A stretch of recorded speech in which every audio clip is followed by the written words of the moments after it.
Hi viewers, welcome to our channel. ప్రస్తుతం మనతో పాటు సీనియర్ జర్నలిస్ట్ దామ బాలా సార్ వారితో మాట్లాడదాం. నమస్కారం సార్. నమస్తే సార్, కోల్కతా మెడికో హత్యాచార కేసు ఇంకా ఒక కొలిక్కి రాలేదు సార్, ఇంకా నడుస్తూనే ఉంది.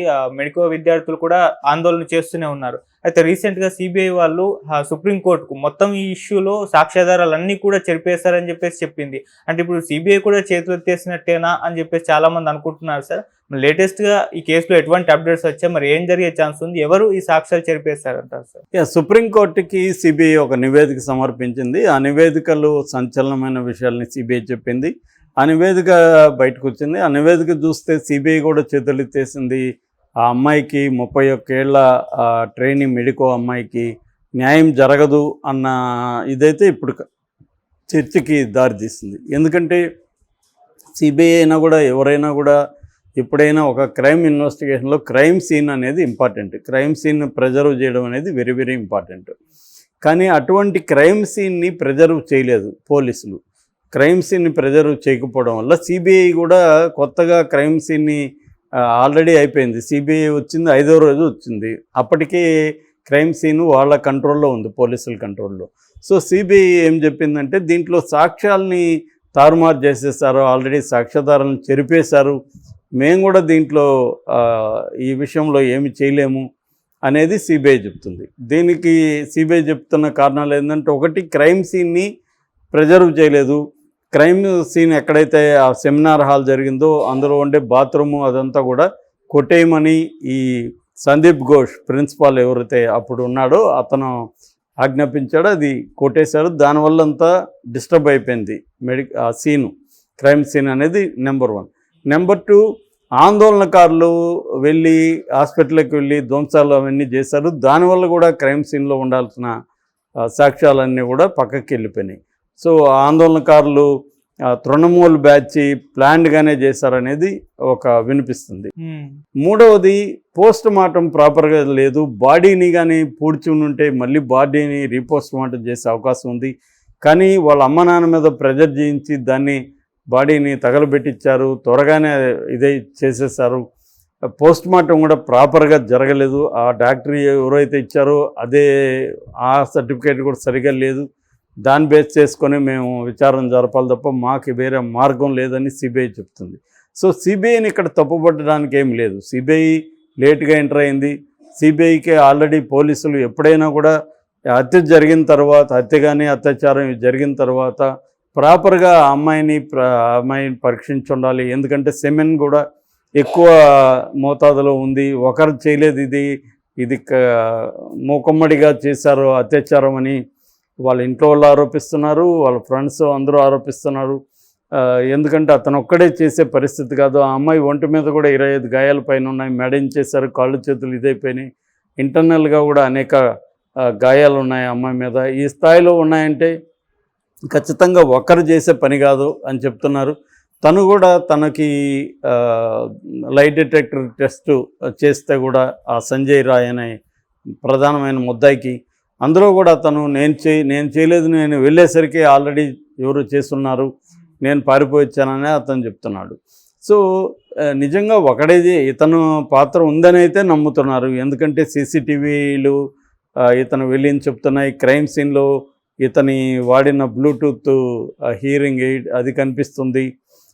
ఇవన్నీ ఉన్నాయి. అంటే నైటు అతను 2 సార్లు 3 సార్లు ఆ ప్రాంతంలో వెళ్ళడం, రెండోది అతనికి అందుబాటులో ఉండడం, ఎందుకంటే అతను అవుట్ పోస్ట్లో పనిచేస్తున్నాడు. ఇవన్నీ అతని వైపు వేలెత్తి చూపిస్తున్నాయి. బట్ అతను చేశాడనడానికి రేపొద్దున కోర్టులో ప్రూవ్ చేయడానికి ఎలా సాధ్యం? కెమెరాలు ఏం చెప్తున్నాయి? అతను వెళ్ళాడని చెప్తున్నాయి. వెళ్ళడం నేరం కాదు కదా, అతను చేశాడా లేదా ఎలా నిరూపిస్తారు కోర్టులో? అందువల్ల సిబిఐకి ఏంటంటే క్రైమ్ సీన్ ఇంపార్టెంటు, అతను డిఎన్ఏ అక్కడ క్రైమ్ సీన్లో ఉండాలి. సో అవన్నీ వేలి ముద్రలు ఉండాలి. ఇవన్నీ ప్రాపర్గా చేయలేదు.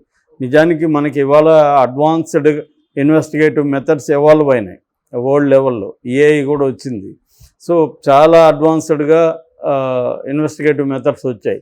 కానీ మనవాళ్ళు ఇప్పటికి కూడా ఏ కేసుని కూడా కంక్లూజివ్గా దాన్ని ప్రూవ్ చేయలేని పరిస్థితి బలంగా ఇప్పటికి ఉందంటే కారణం ఏంటంటే, ప్రధానంగా కొన్ని ప్రోటోకాల్ మెథడ్స్ని ఫాలో కావాలి. అది ఫస్ట్ జరగగానే క్రైమ్ సీను, దానికి అక్కడ ఫోరెన్సిక్ టీం రావాలి, ఫోరెన్సిక్ టీం ప్రాపర్గా దాన్ని క్రైమ్ సీన్ ప్రిజర్వ్ చేయాలి, అందులో దొరికిన ఆ మెటీరియల్ అంతా కూడా స్టోర్ చేసుకోవాలి, దాని తర్వాత ఫోరెన్సిక్ ల్యాబ్కి పంపించి దాన్ని చెక్ చేసుకోవాలి. ఇవన్నీ మనకి సైంటిఫిక్ ఎవిడెన్స్ అనేది కోర్టులో బలంగా నిలుస్తుంది. మిగతాదంతా కూడా సర్కమ్స్టాన్షియల్ ఎవిడెన్స్ అంటారు. అంటే ఇతను అక్కడికి వెళ్ళడం, కెమెరాలో కనపడడం, ఇదంతా సర్కమ్స్టాన్షియల్ ఎవిడెన్స్ తప్ప డైరెక్ట్గా అతన్ని ఇన్వాల్వ్ చేసే ఎవిడెన్స్ కాదు. సో ఇది ఇప్పుడు మామూలుగా అత్యాచారం స్పెర్మ్ ఉంటుంది. ఆ స్పెర్మ్ ఎవరిదో ఎందుకు చెప్పలేకపోతున్నారు అనేది కామన్ మ్యాన్కి ఉన్న డౌట్. ఇప్పుడు ఆ స్పెర్మ్ ఇతందా కాదా, ఇతందైతే ఒకరిదా ఇద్దరిదా తెలిసిపోతుంది కదా, అది కూడా ఎందుకు చేయలేకపోతున్నారు అనేది మామూలు వాళ్ళకే డౌట్ వస్తుంది. ఎందుకంటే ఇవాళ క్రైమ్ ఇన్వెస్టిగేషన్కి సంబంధించి సినిమాలు, వెబ్ సిరీస్, రీల్ స్టోరీస్ అంతా అందరూ చూస్తున్నారు. దాంట్లో ఏమో వెరీ సైంటిఫిక్గా సిస్టమేటిక్గా బ్రహ్మాండంగా జరుగుతున్నట్టు మనకు కనబడుతుంది. కానీ రియల్గా వచ్చేసరికి ఇటు వివేకానంద రెడ్డి హత్య కేసు కావచ్చు, మనం చూసిన పెద్ద వాటిలో ఇప్పుడు ఇది కావచ్చు, ఇలాంటి వాటిలో ఎందుకు ఇన్ని, ఇప్పుడు వివేకానంద రెడ్డి హత్య కేసు 2019లో జరిగింది, ఇవాళ 5 years దాటిపోయింది, 2024 ఇవాళ 5 years దాటిపోయింది. ఇంకా ఆ కేసు ఎవరు చేశారు ఏంటి అనేది కన్క్లూజివ్ ఎవిడెన్స్ అనేది లేదు, అంతా కూడా సర్కమ్స్టాన్షియల్ ఎవిడెన్సే ఉంది. సో ఇలాగా ఇది కూడా ఇప్పుడు అదే పరిస్థితి. సో ఇది బేసిక్గా సుప్రీంకోర్టుకి సిబిఐ ఇచ్చింది ఏంటంటే ఎవిడెన్స్ని చెరిపేశారు పోలీసులు. సో అలా ఎందుకు చేశారనేది మేము పోలీస్ కమిషన్లో వాళ్ళని విచారిస్తున్నాం, వాళ్ళు చెప్పే దాంతో మేము సాటిస్ఫై అవ్వట్లేదని చెప్తుంది.